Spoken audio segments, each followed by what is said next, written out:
بسم اللہ الرحمن الرحیم. ایک نئے پروگرام کے ساتھ آپ کی خدمت میں حاضر ہیں. پاکستان میں جتنے بھی ریگولیٹرز ہیں، اگر ان سب کے بارے میں ایک لفظ کے اندر ان کو سمرائز کرنے کی کوشش کروں تو پاکستان میں جتنے ریگولیٹرز ہیں، جتنے سیکٹرز کے ہیں، وہ سارے کے سارے ٹوتھ لیس ہیں.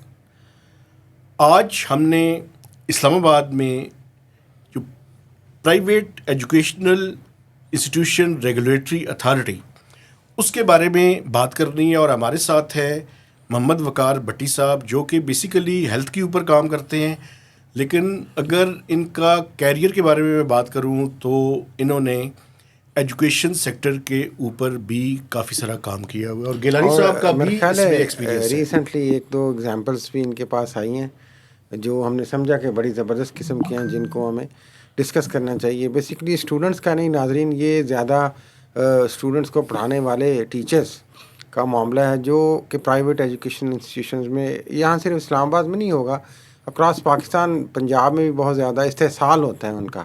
تو سیلریز بہت کم دی جاتی ہیں، اور اس کے بعد اور جو ڈیڈکشنز ہوتی ہیں، جو ایکسپلائٹیشن وہاں پہ ہوتی ہے، اس کے حوالے سے کچھ ایگزامپلس ہیں، کچھ گزارشات ہیں جو ہم حکومت سے بھی کرنا چاہتے ہیں اور اتھارٹی، ریگولیٹر اتھارٹی سے بھی کرنا چاہتے ہیں. جناب بھٹی صاحب. بہت شکریہ سر. مہتاب صاحب، آپ نے موقع دیا، اور گیلانی صاحب، آپ کے ساتھ بات کر کے ہمیشہ اچھا لگتا ہے. دیکھیں، اچھا، سوال میں اگر کر لوں تو مجھے یہ بتائیں تھوڑا سا کہ یہ اسلام آباد میں جو پرائیویٹ سیکٹر کی جو ایجوکیشن ہے، اس کی ریگولیٹر کا پورا نام بتائیں، اس کا مینڈیٹ بتائیں، اور یہ بتائیں کہ کون سے ایشوز ہیں جو آپ سامنے لے کر آئے ہیں. جی مہتاب صاحب، دیکھیں، پرائیویٹ ایجوکیشن جو ہے نا پاکستان میں، کچھ 70 سے 80% جو ایجوکیشن ہے وہ پرائیویٹ سیکٹر میں ہی ہے. اسکول میں ہم اپنے بچوں کو جب پڑھانے کے لیے جاتے ہیں تو ہمارے پہلی چوائس ہماری ہوتی ہے کہ پرائیویٹ اسکول میں پڑھایا جائے. اور جب اسکولنگ ختم ہو جاتی ہے، کالج لیول پہ آتے ہیں، تو تب جا کے کچھ سوچتے ہیں ہم کہ شاید ہم جو ہیں وہ گورنمنٹ کالج میں جائیں یا یونیورسٹی. اور یونیورسٹیز بھی اب ظاہر سی بات ہے کہ زیادہ تر پرائیویٹ یونیورسٹیز میں ہم اپنے بچوں کو پڑھانا پسند کرتے ہیں.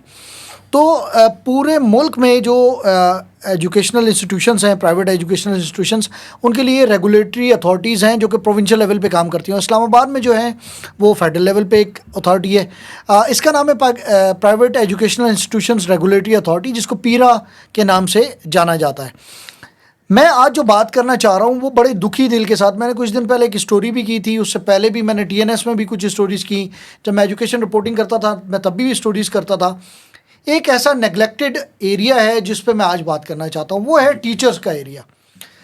پرائیویٹ ایجوکیشنل انسٹیٹیوشنز، جو پرائیویٹ اسکولز جن کو عرف عام میں ہم کہتے ہیں، ان میں زیادہ تر جو 95% جو ٹیچرز ہیں وہ فیمیل ٹیچرز ہیں.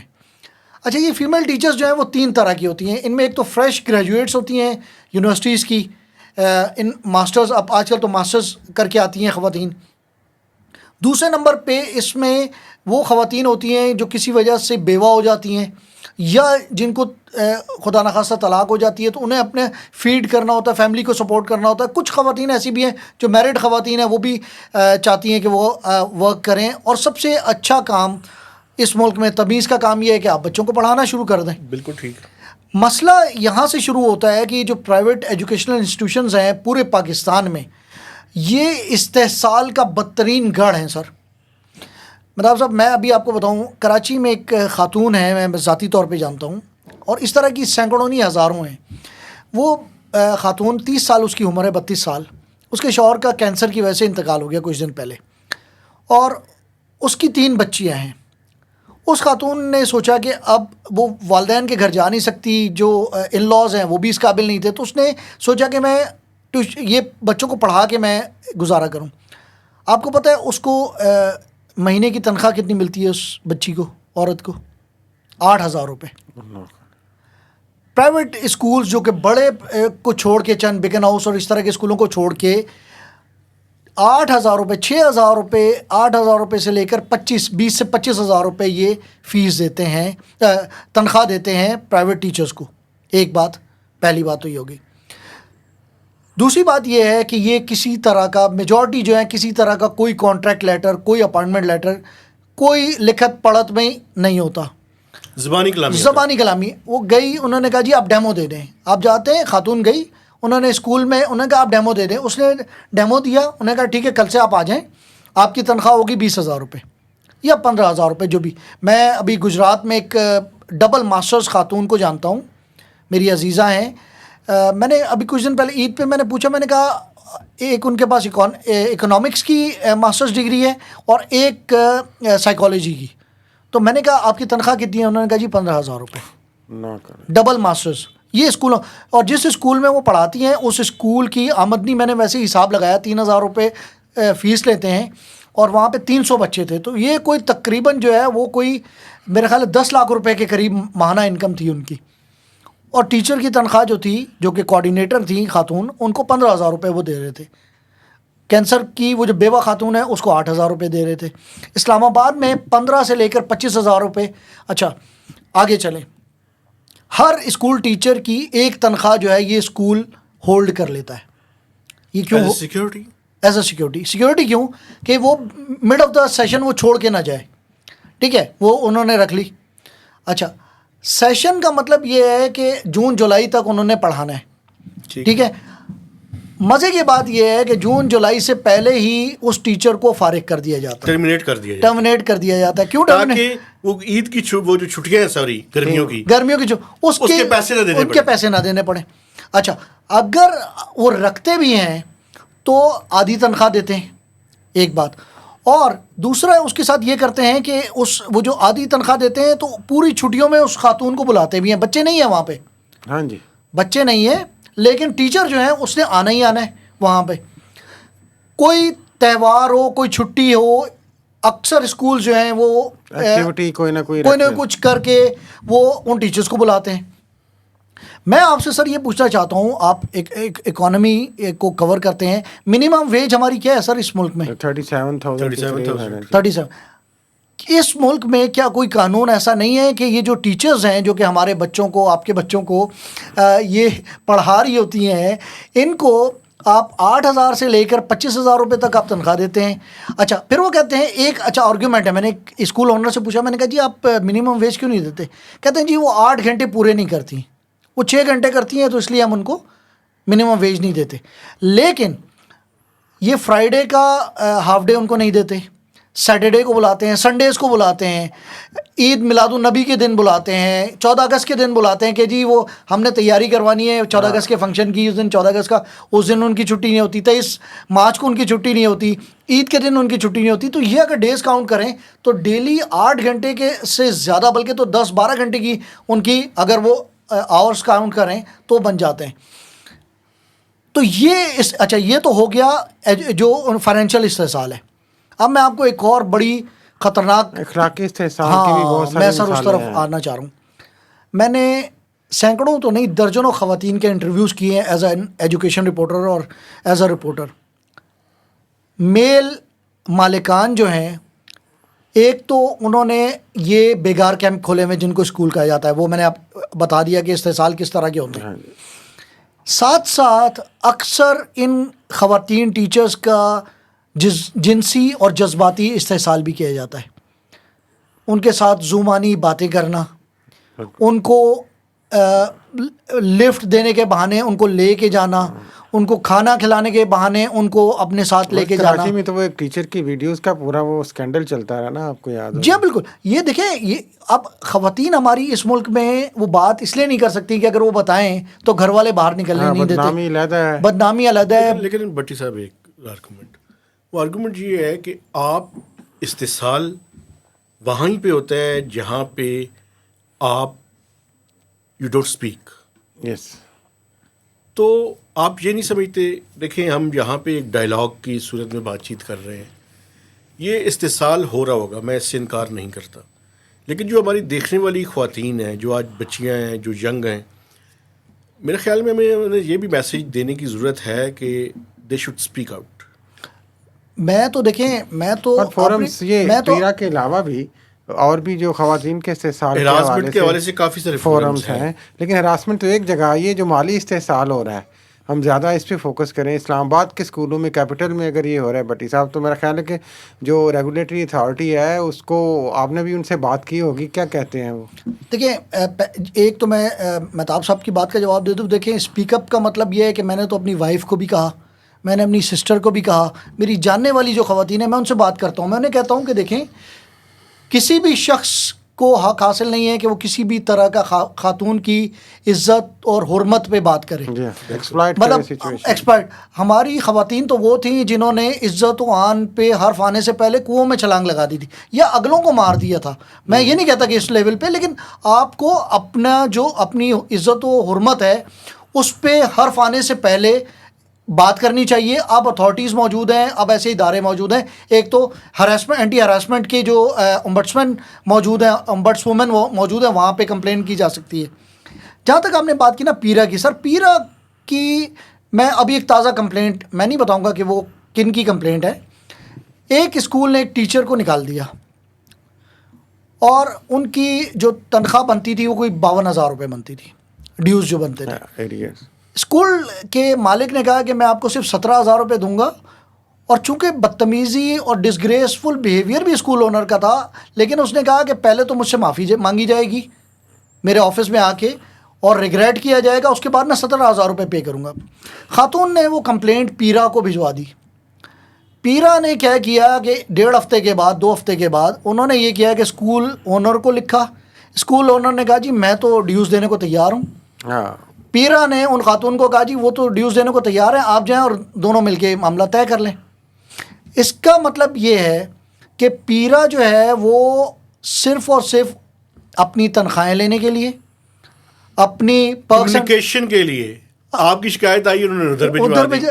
ٹینس آپ کورٹ کا فیصلہ کدھر ہے؟ ہاں ٹینس کورٹ کی طرح آپ آپس میں ریزالو کر لیں. ریگولیٹر کی بجائے میڈیٹر کا رول پلے, میڈیٹر کا. اور میڈیٹر اگر یہی کام, اس خاتون کا کہنا یہ تھا کہ اگر یہی کام مجھے کرنا ہے تو میں کوئی جرگہ بلا لیتی, ہاں کوئی اپنا انفلوئنس میں کوئی کسی کو بیچ میں ڈال لیتی.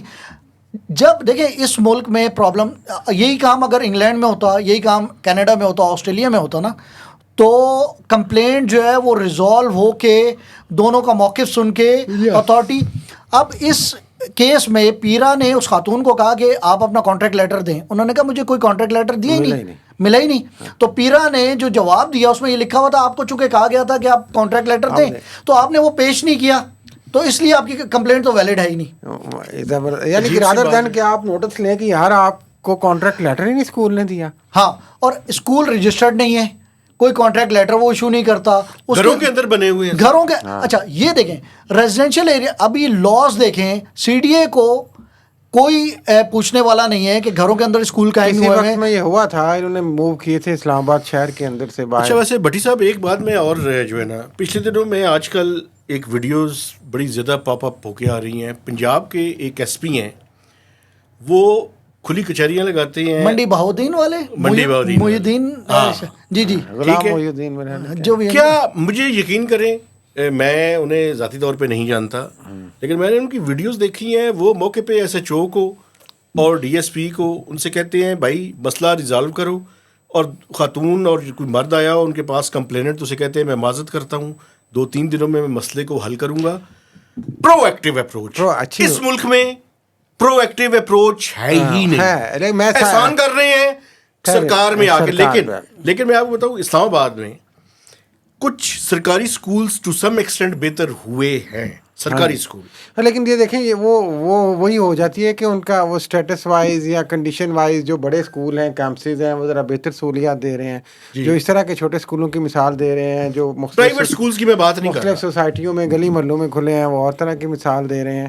تو ہم تو دیکھیں یہ ایک بدقسمتی یہ ہے بھٹی صاحب کہ یہ صرف اس کا اسلام آباد کی پیرا کا ایجوکیشنل انسٹیٹیوشن کی ریگولیٹری اتھارٹی کا مسئلہ نہیں ہے.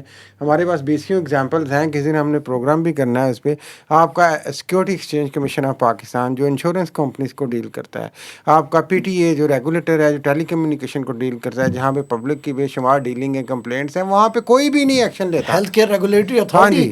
اچھا میں ابھی ہم ریگولیٹر تو میڈیٹر بنا ہوا ہے, یا جس طرح انہوں نے کہا جی کہ وہ, یا میں صرف یہی نہیں ہے کہ جناب وہ ٹوتھ لیس, ایک اپنی جگہ پہ ان کا موقف تھا شروع میں ایک ملی بھگت علیحدہ چیز ہے, ٹوتھ لیس ہونا علیحدہ چیز ہے, ملی بھگت ہونا علیحدہ چیز ہے. ہمیں تو جو کیسز کی ایگزامپلس ملی ہیں اس میں ملی بھگت بھی نمایاں نظر آتی ہے. بالکل صحیح کہہ رہے ہیں. اور ابھی دیکھیں جہاں ہم پیرا پہ بات کر رہے ہیں نا, تو دیکھیں آج ایک نوٹیفیکیشن ہوا ہے, جو سیکریٹری ہیلتھ تھے ندیم محبوب صاحب, بہت اچھے آفیسر ہیں, میری ان سے اچھی بات چیت ہے, آپ بھی جانتے ہیں کمشنر میرا خیال ہے. نہیں ظاہر ہے ایک سینئر پوزیشن پہ اور بڑے ہی نائس اور رسپانسبل آفیسر ہیں, اور مختلف ہیں بہت سارے جو بیوروکریسی کے لوگوں سے. ابھی وہ پروموشن ہوئی ہے, ان کی گریڈ 22 میں گئے, ایک تو ہم ان کو مبارکباد دینا چاہتے ہیں, اور دوسرا یہ کہ آج ان کا نوٹیفیکیشن ہوا ہے وہ ایجوکیشن میں چلے گئے. تو میری ان سے, اور وہ آنیسٹ آدمی ہیں, پرو ایکٹیو آدمی ہیں, جو ہمارے دوست تھے وہ چینج ہو گئے ہیں. وہ بھی پرو ایکٹیو تھے لیکن وہ تو کس طرح کے تھے وہ بعد میں پتہ چلے گا. تو میں ندیم محبوب صاحب سے میں درخواست کرنا چاہتا ہوں, اپیل کروں گا کہ آپ آج آپ کا پہلا دن ہے میرا خیال ہے, یہ کل ہوگا, لیکن میری آپ سے درخواست ہوگی کہ خاص طور پہ یہ جو آپ کے ماتحت ادارے ہیں ان کو دیکھیں سر, اور جو ریگولیٹر ہے ان کے سارے کام کو ریویو کریں تھوڑا سا, اور جو جہاں پہ اسٹوڈنٹس کا استحصال ہے اس کے ساتھ ساتھ اگر اساتذہ کا بھی استحصال ہو رہا ہے تو اس کو بھی تھوڑا سا صورتحال کو بہتر کرنے کی ایک بات اور ہے اگر مجھے اجازت دیں تو, یہ صرف یہ جو پیرا کی بات کر رہے ہیں یہی نہیں ہے, competition commission of Pakistan, security exchange commission of Pakistan ہے, اسٹیٹ بینک آف پاکستان ہے, پی ٹی اے ہے, نیپرا ہے, اوگرا ہے, ہاں جی, سارے کے سارے ٹوتھ لیس ہیں. آپ بالکل صحیح کہہ رہے ہیں. میں آج آپ کو ایک مثال, کو ایکشن لینے سے کون روکتا ہے بھائی صاحب, ملی بھگت بھی ہوتی ہے, ٹوتھ لیس نہیں ہے. یہ دیکھیں میں آپ کو ایک مثال دیتا ہوں سر, آپ نے اسٹیٹ بینک کی بات کی نا, آج میرے کہیں سے ریمیٹنس آنے تھے, کینیڈا سے کسی رشتہ دار نے پیسے بھیجے, زبردست, وہ پیسے آئے میرے اکاؤنٹ میں, اچھا میرے اکاؤنٹ میں وہ ریفلیکٹ نہیں ہو رہے, مطلب مجھے یہ بتایا گیا کہ پیسے آ گئے ہیں لیکن میرے اکاؤنٹ میں وہ میسج نہیں آیا, آپ کو میسج آ گیا ہے لیکن وہ میرا جو کریڈٹ ہے نا اس میں نظر نہیں آ رہا, روکے ہوئے ہیں. تو میں نے ہیلپ لائن پہ فون کیا یو بی ایل کی, میں نے کہا جی میرے پیسے آئے ہوئے ہیں, وہ پچھلے مہینے بھی آئے تھے, وہ آگے تھے, یہ والے نہیں آئے. انہوں نے کہا جی آپ ایک کام کریں, آپ ایک ای میل لکھیں بینک کو اور بینک سے پوچھیں کہ یہ کیوں اس نے ہولڈ کیے. تو میں نے کہا میں جو آپ کو ای میل, وہ جو آپ سے بات کر رہا ہوں ہیلپ لائن پہ بات کر رہا ہوں, کہہ رہے ہیں جی ہمیں نہیں پتا, یہ آپ ای میل کریں گے. اچھا یہ وہ پیسے ہیں جس پہ بینک چارج کرتا ہے, بینک کو پیسے ملتے ہیں نا سر, انہی پیسوں سے وہ کما رہے ہیں, اپنی تنخواہیں لے رہے ہیں, سب کچھ, سارا کام مجھے کرنا ہے, میں نے انہیں بتانا ہے. پیسے انہوں نے روکے ہوئے ہیں, مجھے نہیں بتا رہے کہ میں نے آپ کے پیسے کیوں روکے ہوئے, مجھے کہہ رہے ہیں آپ مجھ سے پوچھیں کہ ہم نے آپ کے پیسے کیوں روکے. وہ میں وجہ بتاتا ہوں, KYC کی ریکوائرمنٹس ہے, نو یور کسٹمر, آپ کو یہ پیسے کیوں آ رہے ہیں, کس وجہ سے, لیکن پہلی دفعہ تو نہیں ہے, کال آ جاتی ہے نا, کال آ جاتی ہے بھائی, کال نہیں آتی, آتی ہے, کال نہیں آتی, کئی بینکوں کی آتی ہے. KYC کی ریکوائرمنٹس ہے سر, کچھ چھوٹے بینکوں کے, چھوٹے تو میں نہیں کہتا, یہ کچھ بینکوں کے یہ مسائل ہیں. 24 گھنٹے سے لے کے 72 گھنٹوں کے اندر آپ کے اکاؤنٹ میں ٹرانسفر ہو جائیں گے, اور اگر انہوں نے کچھ پوچھنا ہوگا تو آپ سے پوچھ بھی لیں گے. لیکن یہ نارمل آج کل FATF کی ریکوائرمنٹس کے بعد کتنے دن ہو گئے ہیں اس کو بٹے صاحب؟ سر 4 دن ہو گئے, زیادہ ٹائم ہے. اچھا آخری بات سر, ایک میں اس معاملے پہ بات کر کے ختم کرنا چاہتا ہوں. یہ جو پرائیویٹ اسکول ٹیچرز کا معاملہ ہے نا, ہمارے جو ایجوکیشن رپورٹرز ہیں, خاص طور پہ میرے بھائی, آپ بھی رہیں میں بھی رہا ہوں, وہ پریس ریلیزز پہ, ایونٹ کوریج پہ اپنا کام ٹھیک طرح نہیں کرتا, اپنا کام مجھ سمیت, ہم نہیں کہہ سکتے, جو دیکھیں اپنے مطابق سمجھتا ہے وہ کرتا ہے, مجھ سمیت نہیں کر رہے نا یار, ہم اتھارٹی نہیں ہے کہ ہم ان کے کام میں یہ کہہ رہا ہوں کہ مجھے اچھی خبر نہیں ملی ہے سر. میں یہ کہہ رہا ہوں کہ یہ جو ایجوکیشن رپورٹرز ہیں, میں ان سے درخواست کروں گا کہ دیکھیں یہ معاملات ہیں جو جینون معاملات ہیں.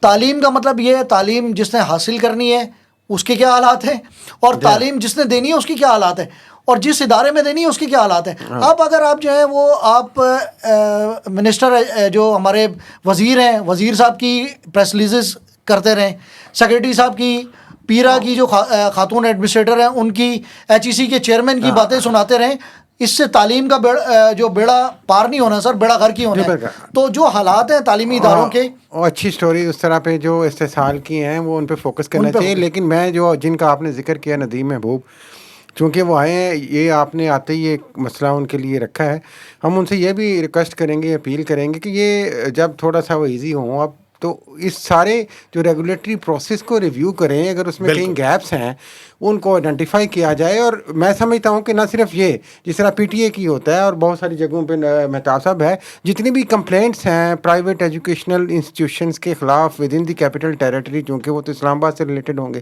وہ میرا خیال ہے کہ اویلیبل ہونی چاہیے. ان کی ویب سائٹ پہ ان کا ریکارڈ اویلیبل ہونا چاہیے, ان کے ڈسپوزیبل کے متعلق ہونا چاہیے جس طرح باقی ریگولیٹرز کے ساتھ ہے, تاکہ لوگوں کو, رپورٹرز آپ جیسے یا اور ساتھی ہیں, ان کو آسانیوں کو دیکھیں کہ جناب یہ یہاں پہ کس طرح کی کمپلینٹس آ رہی ہیں, کتنی کمپلینٹس آ رہی ہیں, اس کا ریڈریسل کا میکینزم کیا ہے, بس وہ پراپرلی ڈیفائن ہونا چاہیے. بس ایک بات اور کرنا چاہ رہا ہوں کہ پیرا سے بھی ایک درخواست ہے. ہاں جی, وہ پیرا کی جو چیئر پرسن ہے وہ جواب دینا پسند نہیں کرتی. اچھا, ہمیں بتایا گیا ہے کہ وہ بڑی پڑھی لکھی خاتون ہے, لیکن دیکھیں اگر آپ بہت زیادہ کمپیٹنٹ ہیں اور پڑھی لکھی خاتون ہیں, لیکن آپ کے آنکھوں کے نیچے آپ کے ادارے میں اگر جو ہے وہ اپنا کام وہ صحیح ادارہ نہیں کر رہا تو نہیں آپ کیا کہتے ہیں, کسی کو منہ نہیں لگاتی ہے, میڈیا کو نہیں منہ لگاتی, میڈیا سے کوئی ناراض. دیکھیں ہو سکتا ہے کچھ ان کے پسندیدہ لوگ ہوں, 2-4 لوگ ہوں, لیکن میں نے ان کو کئی دفعہ اپروچ کرنے کی کوشش کی ہے. میں جنگ گروپ سے میرا تعلق ہے, دی نیوز جنگ جیو کا میں رپورٹر ہوں, اور میں ان سے کہہ رہا ہوں کہ مجھے جو ہے وہ آپ سے بات کرنی ہے, مجھے کوئی موقف لینا ہے. نہ ان کا, نہ وہ خود بات کرتی ہیں, نہ ان کا اسپوکس مین کوئی ہے. اچھا پتہ نہیں مجھے, تو میں نے تو بہت کوشش کی, مجھے میرا تو رابطہ نہیں ہو پایا نا. مقصد چلے نہیں ہے وہ اس وقت نگلیکٹ ہو گیا, معاملہ ایک چل رہا ہے, اس طرح کے اور معاملات ہیں, ان کو بہتر کرنے کی ضرورت ہے. ہم تو یہی اپیل کریں. ایسے ریگولیٹر جو ہے نا عموماً چونکہ اس کا رول اس طرح کا ہوتا ہے, تو جو ریگولیٹری پوزیشن پہ ہوتے ہیں وہ لوگ اکثر وہ بات نہیں کرتے. لیکن یہ بڑی عجیب بات ہے, کمپلینٹس پہ ان کو اویلیبل ہونا چاہیے. نہیں بات سنیں نا, ان کا جو اسپوکس مین یا اسپوکس پرسن ہے کوئی, اس کو ضرور میڈیا کی جو کوئریز ہیں ان کا جواب دینا چاہیے. اگر وہ بادر ہی نہیں کر رہے اور اپنے آپ کو ابو دا لا سمجھتے ہیں, تو ہم خان سمجھ رہے ہیں جی, ابو دا لا ہیں جی اس ملک کے اندر. تو اسی کے ساتھ میں آپ سے دیکھنے والوں سے گزارش کرنا چاہتا ہوں کہ ہمارے چینل کو سبسکرائب کیجیے, اس کی شیئرنگ کیجیے, اور اس کے اوپر کمنٹس دیجیے. اور بٹی صاحب آپ کا شکریہ بھی. ہاں جی, اور یہ کہ یہ صرف ایک ریگولیٹر کا مسئلہ جو بٹی صاحب کے توسط سے ہم نے آج بیان کیا ہے, اور بھی اگر آپ کی نظر میں ریگولیٹرز کے حوالے سے ایشوز آتے ہیں, ایس سی سی پی ہے, پی ٹی اے ہے, سی سی پی ہے, اور جتنے بھی نیپرا, اور اگر کسی پاس اگر کوئی معلومات ہیں تو پلیز وہ بھی شیئر کریں. ہم اس پہ بھی ضرور اپنا پروگرام کریں گے اور کوشش کریں گے کہ اتھارٹیز کا موقف بھی لیں. تو اجازت دیجیے, اللہ حافظ.